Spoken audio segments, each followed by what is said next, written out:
Is a game about taking pictures of Pokemon just as exciting as it sounds? Well, yeah, it actually is. But what do critics overall think about this brand new entry in the Pokemon series? Let's discuss right now.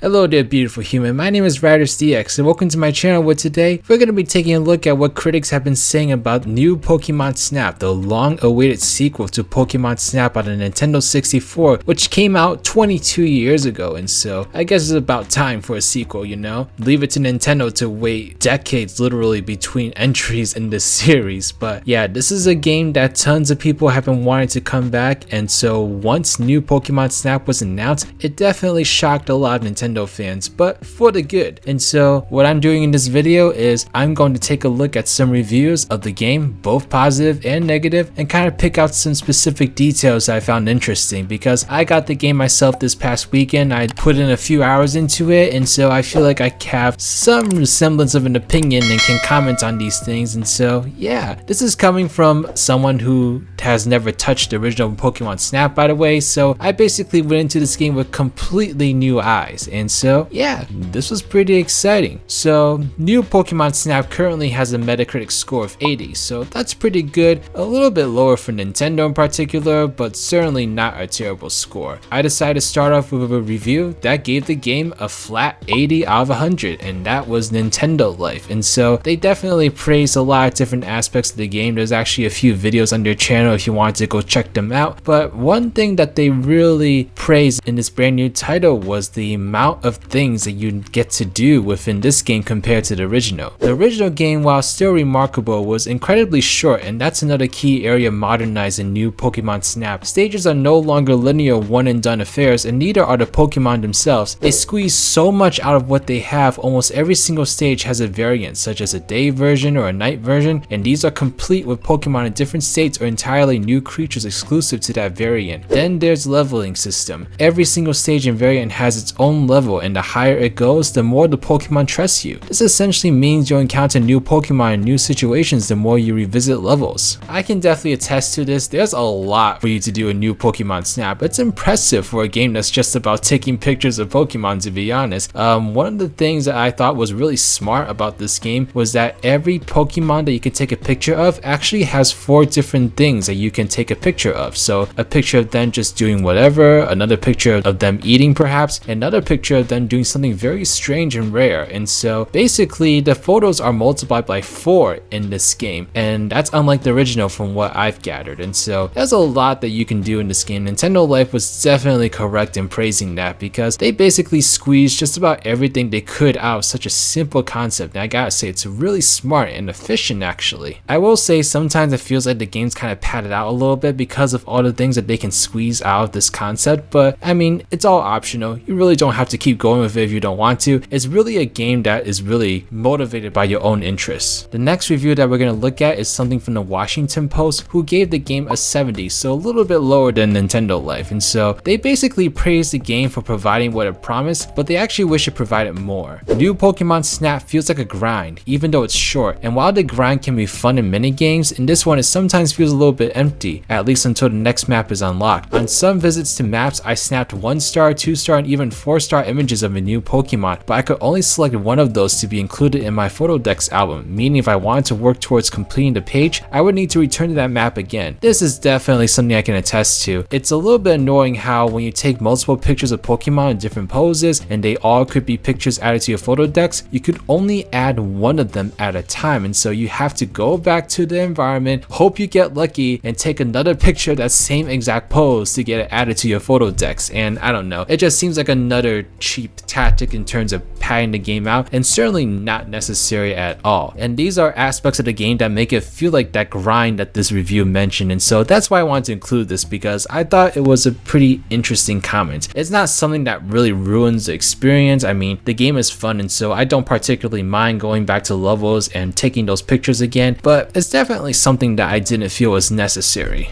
Screen Rant gave the game a 90, and so they were quite happy with the result of this game. And one thing that they really praised was just how true to the nature of Pokemon this game is. Bandai Namco also manages to capture what Pokemon games have struggled to convey in previous titles, and that's how big or small Pokemon actually are. Pokemon models usually share the same size constraints despite how big they are actually supposed to be. It's a little disorienting to see a Wailord next to another Pokemon and visualize them in-game as roughly the same size. When a trainer approaches a sleeping Slaking in the jungle of new Pokemon Snap, that encounter is as daunting and tense as a trainer might expect from a large intimidating creature. I completely relate to this. Like, there was this huge turtle-like Pokemon, for instance, that I saw for the first time that I was like, wow, that's pretty big. And I'm sure there's Pokemon in this game that are way bigger than that, and so I think the first person view does a really good job of kind of immersing you in the experience and letting you really see that, like, hey, if this was real life and this is what the Pokemon actually look like, then it makes a lot of sense. And so I don't know, I just think that Bandai Namco did a really good job of transferring the world of Pokemon to this game, and it really makes it feel immersive. It definitely feels like a Disneyland ride or a Jurassic Park adventure, you know, one of those very typical things of like being a tourist and watching all the things happening around you. It definitely felt very immersive. But now we're gonna get into some of the more negative reviews. The lowest scores I could find for this game were 60s, and so that's pretty solid honestly for a game. And so this website called 4Players gave it a 60, and they talked about how the game felt a little bit limiting in terms of putting you on a fixed path. From this fixed position, you can look through the camera lens and shoot photo after photo. You can look around in all directions and zoom in, but the developers take the fixed route out of your hands with the freedom to choose your position and perspective, probably because it would have been a lot more time consuming to send the player into the wild world on foot, maybe also because the often restrictive Pokemon company doesn't want you to get too close to the monster models. Whatever the specific reason for this design decision, it is in any case extremely unfortunate. This I can kind of see where they're coming from. It is true that it would be nice to kind of get to be on foot and go out to the land itself and explore the Pokemon that way, but I didn't find it to be particularly necessary, and if anything, the fixed route and the fact that you're just going forward really made it feel like I had to look very carefully and very quickly to take the pictures that I wanted to take, so it actually added an element of challenge for me that I enjoyed. Although I would like the option to be able to just stop the cart sometimes and just look around at my own pace. I mean, I don't see why not. Maybe just make it like a free play mode. It doesn't have to be something where the professor can grade your photos. I mean, just the option to get to do that would be really nice, because sometimes it can be really hard to catch things, and you know, I would just like to just, you know, stop and take a look and smell the roses. I think what they're really referring to though is that they would like something that's more open world-ish, you know, being able to actually get out of your car and take a look at the Pokemon your own pace, and that sounds like a really awesome idea for a game. I think it's a bit beyond the scope of what this game is supposed to be, but if they want to make more Pokemon Snap games in the future, that's definitely an idea I think they should consider. I mean, they already have Pokemon trainers going around the world in the regular Pokemon games, and so I don't think it'd be that much of a stretch to take that concept and put it in Pokemon Snap. The Guardian also gave the game a 60, and one thing in particular that they criticized was just how repetitive and mundane the game apparently gets. The coasts and forests and volcanoes are sometimes spectacular and always teeming with life, but after the first few hours, you trundle through them over and over again, and though they remixed themselves slightly, there are only so many times you can get excited about photographing an anime caterpillar. I definitely can understand where they're coming from. I experienced this with the first world in particular. I was basically left to myself at a point and went back to the same levels I had already conquered because the professor was busy trying to gather materials before I could move on to a brand new location, and so I basically just assumed I had to keep playing the same environments over again until something happened,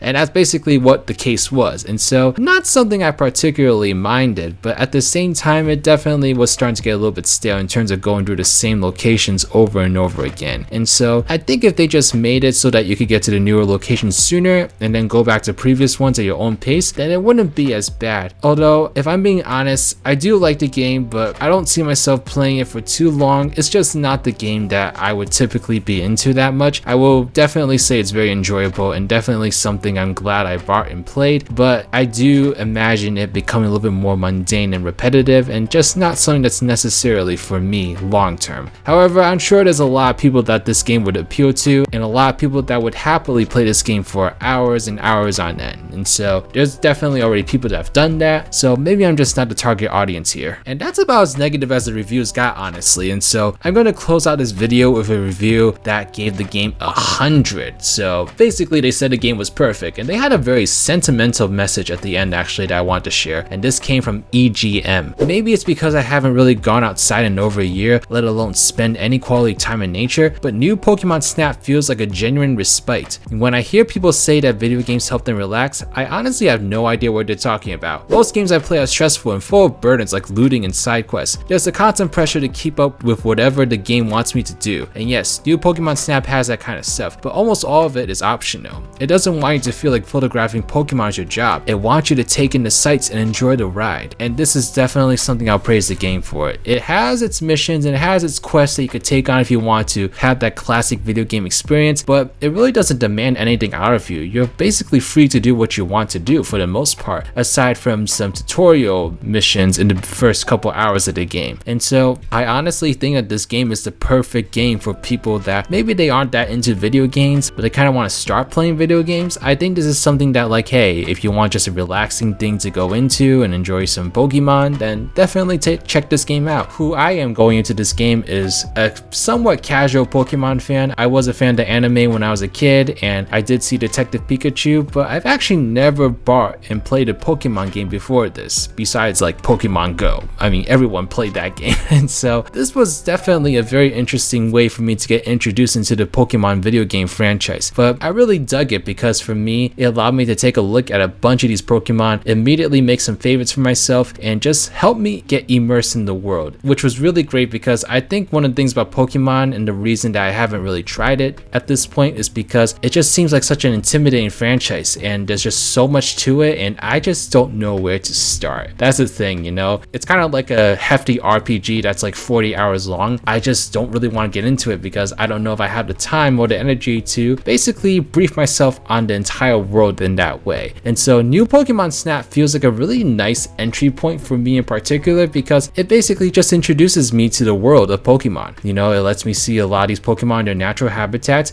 It lets me discover them one by one with the photographing system and all that. And I just think that it's a really nice introduction to this franchise. It's not necessarily the kind of games obviously that they typically make, but it's a nice way to get immersed in the world. And I think that's where new Pokemon Snap really shines, is kind of helping you escape from the real world and just go into this fantasy area where you can meet all these magical creatures that have all these special powers and just like creatures that you probably grew up with as a kid. And so I totally get where EGM is coming from. So I guess overall critics really did enjoy this game, although there definitely were some criticisms of repetition or some weird ways of padding the game out, but overall people seem to really enjoy it and I can't blame them. I don't think it's the best game in the world. It's definitely not something that I'm probably going to be playing long term, but it definitely is a nice way to get immersed in the Pokemon universe, and I definitely can see diehard Pokemon fans really getting into this game. And so if you're a diehard Pokemon fan, I definitely recommend it. If you're more of a casual fan but kind of want to get into Pokemon a little bit more, then I think this is a great game to start with as well. It really was for me, and I look forward to looking out for more Pokemon games in the future. Maybe try out some classic ones here and there. If y'all have any suggestions, and let me know in the comment section below. But yeah, let me know your thoughts about new Pokemon Snap in the comments below. Did you get the game? If so, did you enjoy it? Why or why not? I'd be really curious to hear your thoughts, and just yeah, thank you so much. Let me know what games you want me to do this kind of video for next. I know Miitopia is coming out in a few weeks, and so I look forward to trying that out and making a video like this for that game. And so yeah, thank you so much. This is Riders,